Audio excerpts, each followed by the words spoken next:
honor. Here with me today is Hall of Fame coach, Coach Madson. Coach, how are you doing today? I'm doing fine. All right. You recently got inducted to the Greater Kansas City Hall of Fame. Tell us about that. Oh, it was a great honor because it's a situation where that 40 years ago it wouldn't have been possible. But in this day and age, well, it was possible. And I went in with a lot of coaches that were legends themselves. You know. All right. And why do you think it's taken so long for you or any of your other colleagues to get inducted? Well, 30 years ago, the only thing I would say was discrimination involved. But in today, discrimination is not that rampant, you know. Any coach is capable of getting in if they have the right qualifications. All right, and could you tell us a little bit about your coaching career? I know you were at Southwest High School for 20 years. Tell us about that. Well, I started out at Manual. Well, I started out as a freshman coach under Jack Bush at Central High School. That was in 1967-68.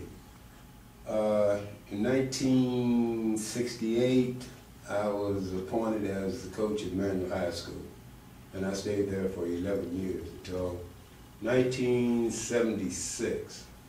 And then in 1976, I went to Southwest High School, and I was there for 20 years, from 1976 to 1996.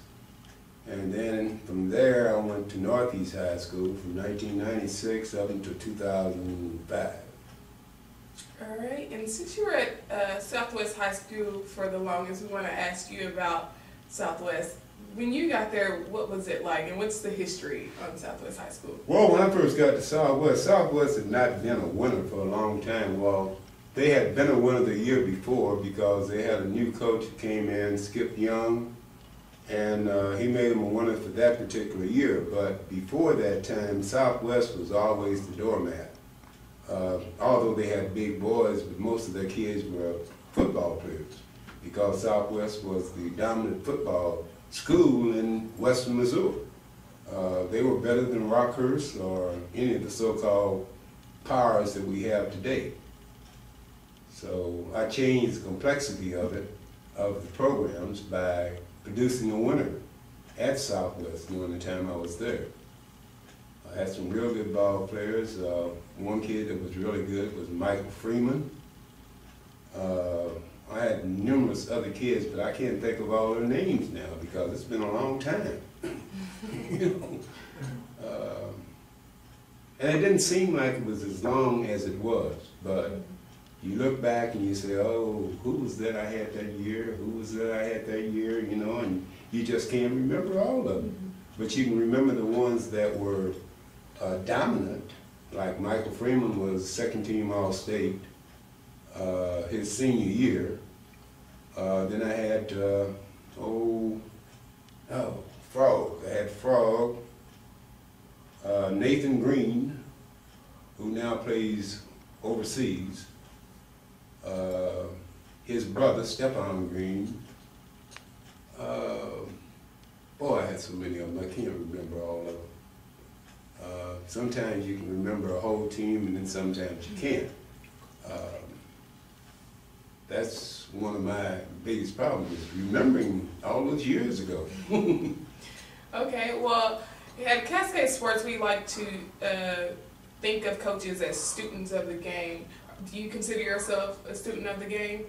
I think I am a student of the game, and I think that it came about with one of my assistants. One of my assistants was very knowledgeable, and we would discuss and go over things, and he would say, well, what do you think about this, and do you think we could do it this way? And we would just sit down and compare, and a lot of times I'd let him do things that he wanted to do because he thought of it, and on top of that, it's going to work, you know. So I don't think that coaches today rely on their assistants as much as we did back during my day. All right, Coach, in your opinion, what makes a student or a coach a student of the game? Okay, first of all, you've got to love the game. And second of all, you got to want to learn new methods or different ways of doing certain things. And the only way you can do that is by going to clinics, attending various people's practices, things like that. It might be something that you didn't think of that you might pick up on at that particular clinic. So I always went to clinics along with my assistants. And that when we went to the clinics, the school usually paid for all the fees for the clinic. We would have to pay for our own transportation. But then there's a lot of times that we didn't have enough money and we had to pay for it ourselves, you know. So it's just whether or not you want to get better or whether you're satisfied with just being where you are. I never was satisfied. Okay, and do you think by going to the clinics and things like that helped athletes in their individual? Yeah, because you picked up on things that you hadn't, maybe you didn't put it in your practice schedule, and maybe you didn't think it was important, but then you get to the clinic and you see how it has helped those particular schools or particular universities or something like that improve. And you say, well, I'm going to put this in too, because if he comes to a university, he might have to go through this.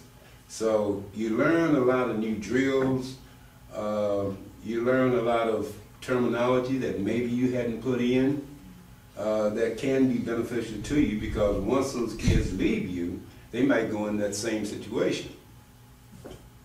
Okay. And before the interview, you were talking about the fundamentals of basketball or any kind of sport, and you said you teach the same thing every year. Why do you do that? Repetition. Repetition is the best teacher. You can tell someone something, but if they don't do it, then they don't really, it doesn't become a part of it. But when you have repetition, well, they automatically do it, even though you haven't told them to do it, you know. And then you have to be concerned about teaching it the right way. Like I see so many kids on TV that can't do a pick and roll. They don't open up to the ball. They got their back to the ball once they pick. You know, it's a lot of small, little small minor details that you have to do on a daily basis, and that's repetition. Okay, and what do you think is the biggest difference in coaching strategies today as it was when you were coaching? I think there's more emphasis on one thing, and that is winning. But I don't think they do as much teaching to show kids how to win. And there's a difference in winning and knowing how to win. You know. So if anything, I don't think the teaching aspect is there. You know. Okay, and I was reading a little bit about you, and you taught a lot of different subjects, such as psychology and science and things like that. How do you think that's helped you on the court in coaching? Well, I think it makes you realize that every person is different, and that everyone has to be treated in a different way, even though the rules are made. But you can't have the rule for all of them to be determined in the same way. In other words, you have to have some leeway in there, because this kid over here might be a quiet kid who can't take hollering at. Whereas this kid over here, the only way you get across to him is you holler at him, you know? So that psychology has a lot to do with it, you know? And I think it helped me in working with kids, and also in recognizing the differences in kids. Difference between an Italian kid and a black kid, the difference between a white German kid and a Mexican kid. All of them are different because they come from different cultures. Right. You know. All right, Coach, you mentioned earlier about administration. How important do you think it is to have a good administration behind your program? Well, it's good to have an administration that realizes that athletics is an important tool within the educational system. I have always told my students, my players, that if you know geometry, you can be a very good basketball player. because basketball is a game of angles. And most of them were very good mathematicians also. And the administration always backed me in making my students take certain courses. They not only backed me there, but they also backed me with money and funds for us to go certain places. Because when I was at Manual and Southwest, we were the ones that did all the traveling. We were the ones that went to Springfield and stayed a week to play a tournament. We did that for years, you know, and we'd go to the Glendale tournament and stay down there the whole Christmas weekend, the whole Christmas week. And we would go to Fayetteville, Arkansas, and Topeka, Wichita, you name it. We played in various cities when I was at Manual. So it's good to have the administration that will back you to allow you to do those things, you know. All right, how important do you think it is to have the local businesses and the actual student body behind you in your program? And how is the game experience back when you were coaching? Well, when I was coaching, a lot of the businesses really backed us. A good example would be Gates Barbecue. They backed us. Mr. Penner's down at Penner's Clothing. They used to provide us with shoes for the entire team. We had a number of you know, businesses that really worked with us. Also, the student body during my day was a little bit different. All of the students, majority of the students, and the majority of the teachers came to all the games. So, you know, you had someone that was cheering for you.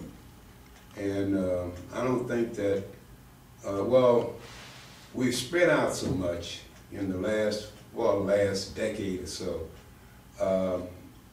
People lived in closer proximity to one another back in those days, you know. If you were at Southeast, well, you probably lived in the Southeast area. If you were at, say, Manual, well, you probably lived north of 15th Street, you know. So now you don't have the neighborhood feel where these people within the neighborhood themselves will come to the game, whereas before they did, you know. All right, and what's your opinion on the McDonald All-American? We haven't had one here in the Metro in about a decade or so. Do you think it's coaching? No, that's not coaching, and it's something we can't do anything about. Because first of all, this is all Eastern United States. And when you have the Eastern United States, which has more population than what the Midwest does, and the fact that you don't get that coverage that they get on the East Coast, well, you don't get that many McDonald All-Americans. It's just common sense, you know. And it's the same way if you're talking about the West, because you got Southern California and Arizona and all those areas out there, which are heavily populated, and they have more media exposure than you get in the Midwest. All right, so you think it's the media exposure that plays in it? Yeah,